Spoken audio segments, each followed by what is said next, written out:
And what I experience is changing the paradigm in an area where you say, will you change the paradigm and be people-centric in reinventing the performance measurement system?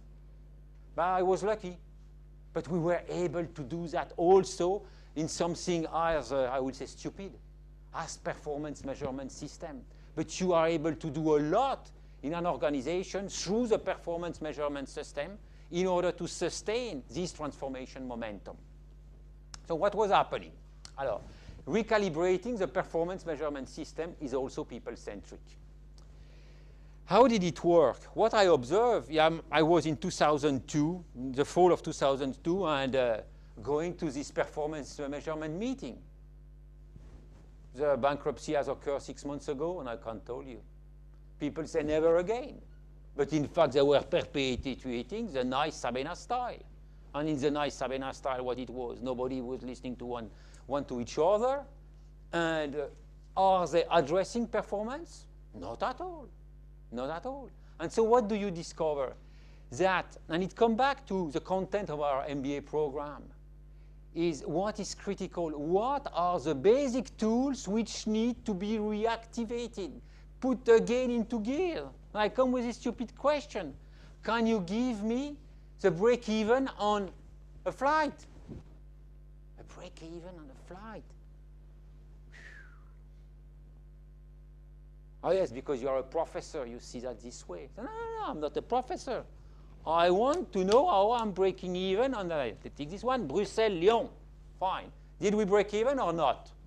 But one should say, also we don't have the figure because it comes at least 40, 45 days after the flight. But they say break even. What he means by break even, you know? Break even?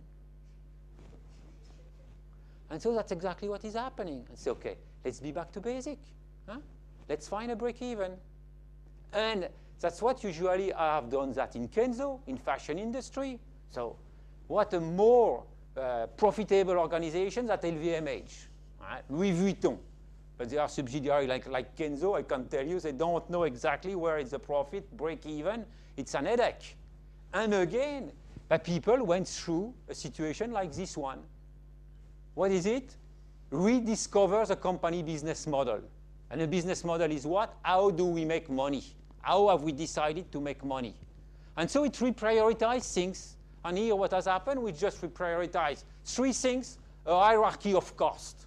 When you have this kind of damn operating cost, certainly you have some clear idea about what is critical versus what is not critical.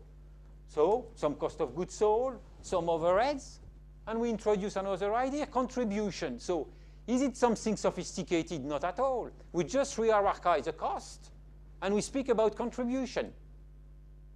That's something very clear for MBA students. But the point is that you have to kick that back again into gear. But once you have done that, you are able to start discussing about the performance. And we have a system which can start by a dialogue. Or at least we have one step. So I have an interesting business model, and what I say, don't reinvent the wheel. First, be sure that basic tools are assimilated. Assimilating means that not only understanding, but able to explain this tool to their colleagues. Well, okay, this step was quite important. But unfortunately, I bump into the previous performance measurement system. And that's the performance measurement system in place. Interesting, huh? They call that the golden square. You can guess it's a golden square. I say, fine, it's a golden square. And you know, it's come from Swissair. A golden square coming from Swissair, certainly invented in a Swiss bank. Fine. But this famous golden square, in fact, led them into the ditch. So consequently, when we said the team which led the company into the ditch never took the company out of the ditch, it is certainly the same thing with the performance information system. So we need to find something more relevant. Is it technically wrong? No, it's technically correct. It's absolutely correct. But it is not, managerially speaking, relevant because it is not focused on what is the focus of the moment. And so what did we do? We use exactly the same thing. We say, hey, folks, don't we need to change the focus? because here there is this kind of odd words, RASC. We are observing things by seat. Revenue available seat kilometer. Because they want to compare one airline with the other. But my problem is not to compare, it's to make a profit. Huh? First of all, I'm able to break even on Lyon. And I don't care whether Air France is making a profit if I'm not able to make a profit myself. So let's focus on what is the clear point. The clear point is now the flight. I have flights every day. So am I breaking even on this flight? And so consequently, let's focus on the flight, and we adjust the paradigm on what we have seen in the business system. The correct hierarchy of cost and this idea of contribution. So we have a system now, it's quite, I will say, relevant managerially speaking, because we can little by little explain to everybody, oh, yesterday we have this portfolio of flights. How many were breaking even? Ah, we knew. That was a big difference. Because once we are able to say how we have been able to break even, we were able to introduce what I call a form of corporate pulse on each flight to say, how are we covering our direct operating costs? Because that's a key problem of a company in the airline, covering your operating cost. You fly from A to B. Do you cover your operating costs? Yes? Fine. So, with what is remaining, do you have enough to cover your overheads? And little by little, we repeat, we rehammer this kind of thing, and an information system and a performance measurement information system was born.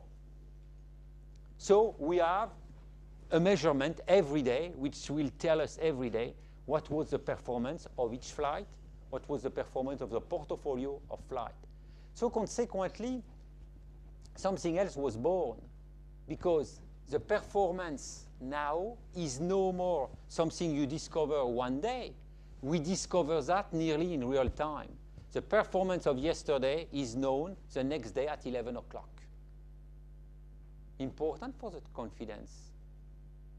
And we have a system which everybody can understand now, because we are repeating. So there is no trick about that. That's pretty transparent. Alors, to make it quick, we have now 3 milestones.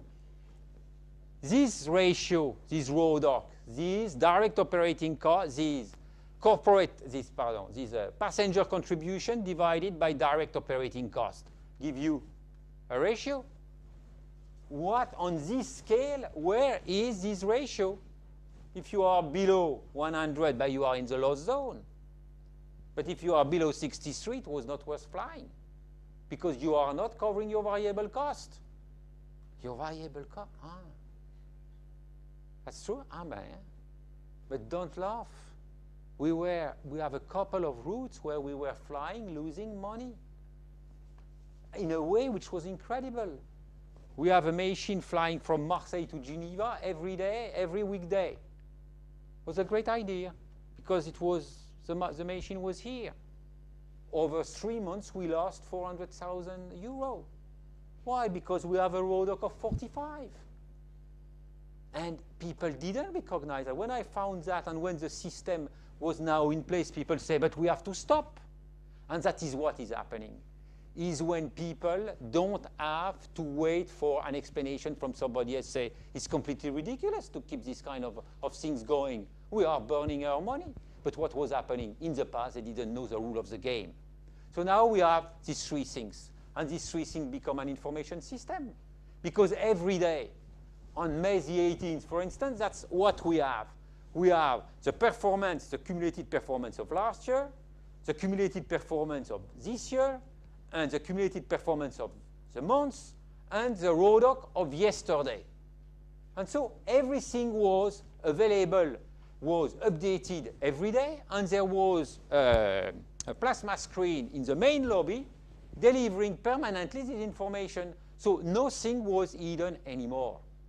And people say, oh, how we are recovering. That was last year. We are 10 points ahead